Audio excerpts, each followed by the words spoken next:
Hi everyone, so this is episode 3 and this is all about my current treatments that me and Nathan are going through. As you all know, we started on the 21st of December taking our medication, and I just thought I'd come on and do a video and show you what I'm taking and what that medicine does, because I have had a few messages asking the process, and because people generally thought that IVF is very simple and it's actually quite complicated. So yeah, here's my video just to explain the processes and what the medicines do that I'm taking. So firstly I want to share with you my schedule, so what Bourne Hall give you. We are at Bourne Hall in Wymondham, Norwich, and this is our schedule, our calendar type thing that I absolutely love. I'm quite an organised person, so I literally by the day tick off the injection that I've done. So from the 21st of January to the 21st of December, to the 14th of January, I am on a medicine called buserelin. So it comes in a little pot like this, and the injection looks a bit like this. So I kept last night's injection just to show you all. So you have to collect the liquid yourself. I won't show you that part because obviously it'll be a waste. I really don't want to do that. But I will show the injection. So I fill mine up to 50 units. Everyone's different, I believe. Again, I don't know why, but ours is 50, and that's once a day, and that has to be taken every day at the same time. So initially you can take it between 6 and 8, it has to be in the evening, but I do mine every day at 6 p.m. And the needle looks a bit like this. Don't know if you can see that. So that looks like that, and that just goes into your lower tummy area. So, and you have to kind of rotate that every day, so you get the liquid in different areas of the lower part of your stomach.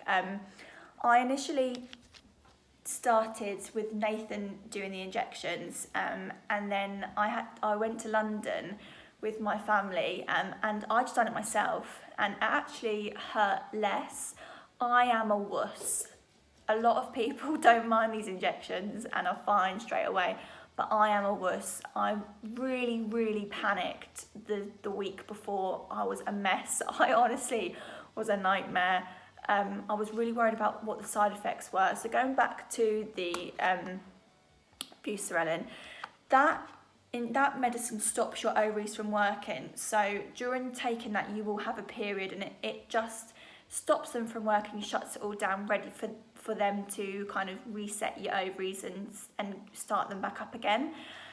So your side effects, of this medicine are menopausal symptoms, so night sweats, and I have actually had night sweats. So we're on day 10 of taking this.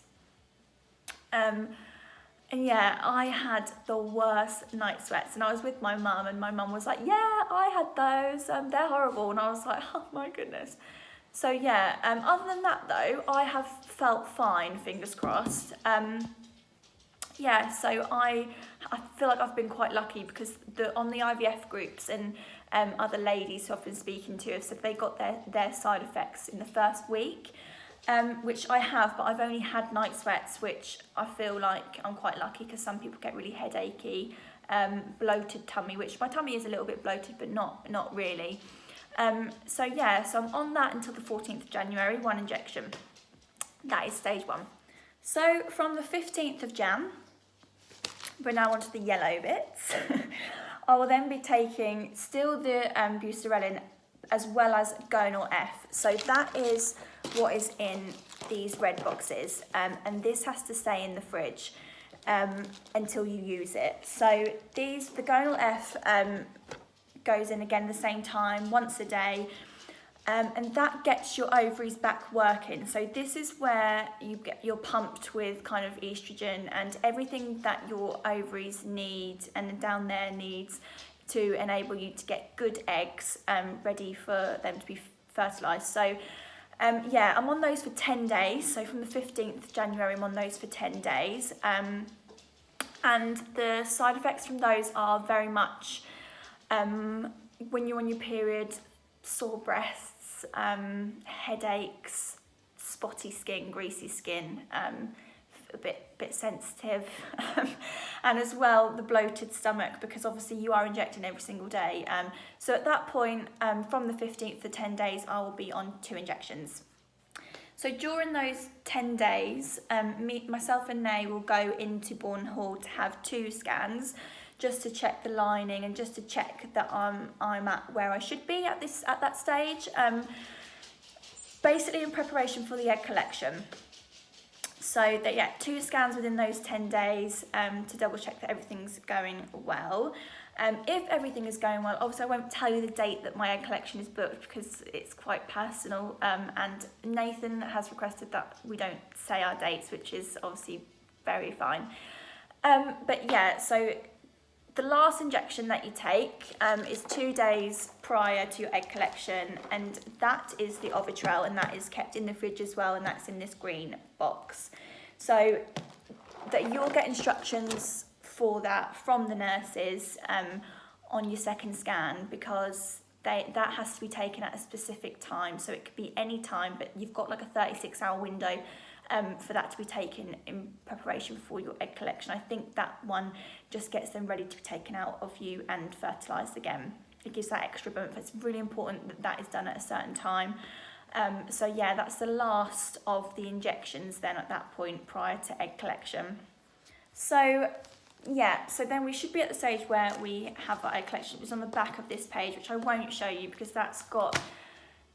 it is in depth as the day we take our pregnancy test. So obviously after all the injections, everything should be fine. We then go in to have the egg collection, and that is a minor surgery. So I'm sedated, and yeah, they obviously retract and take the eggs out of myself to be fertilised in an incubator.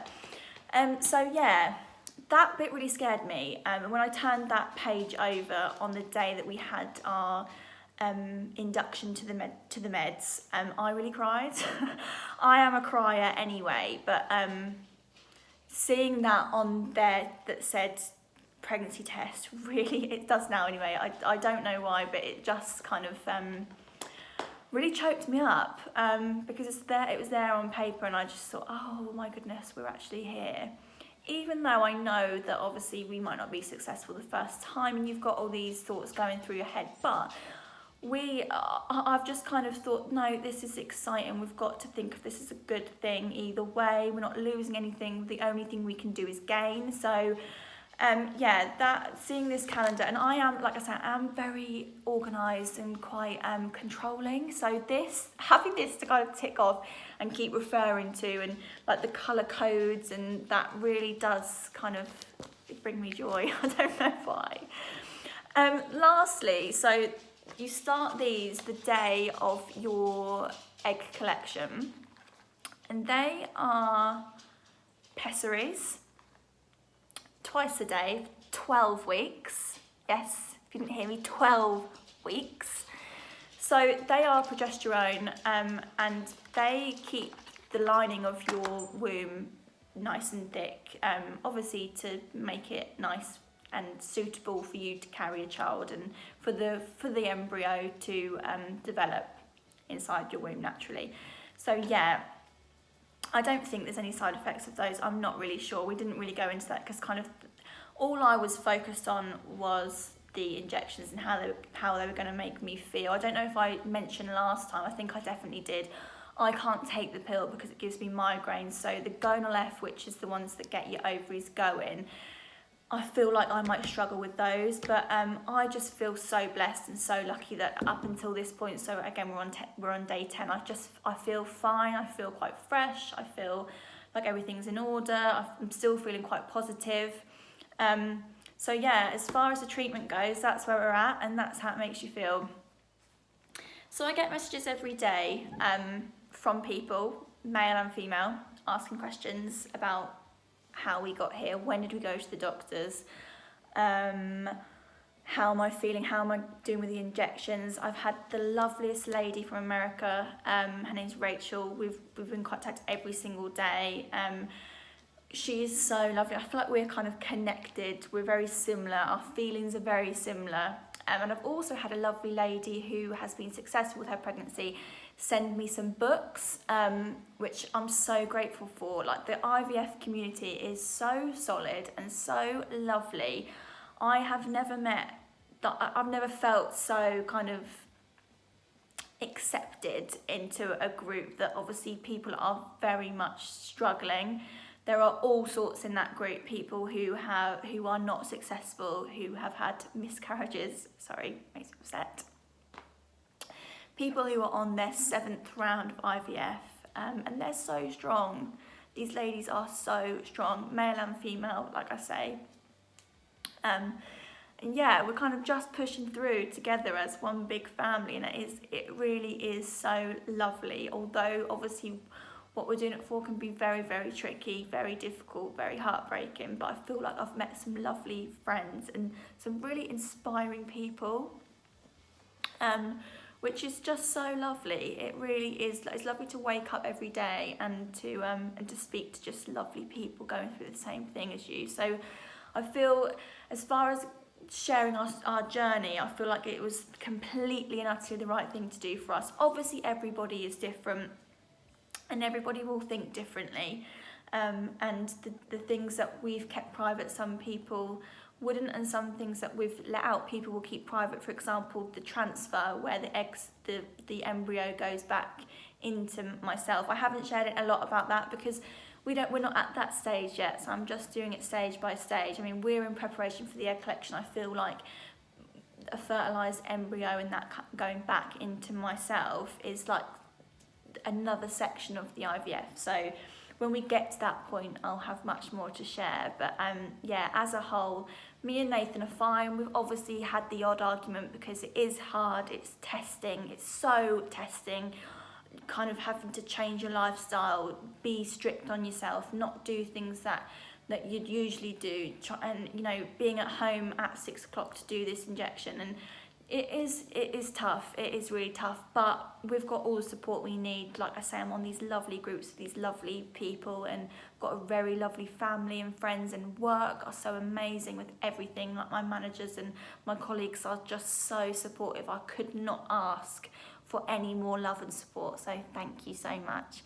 And obviously it's just gone Christmas, so I hope everybody's had a lovely Christmas, and when you go into 2020, just think how lucky you are to be alive and to have all your loved ones around you.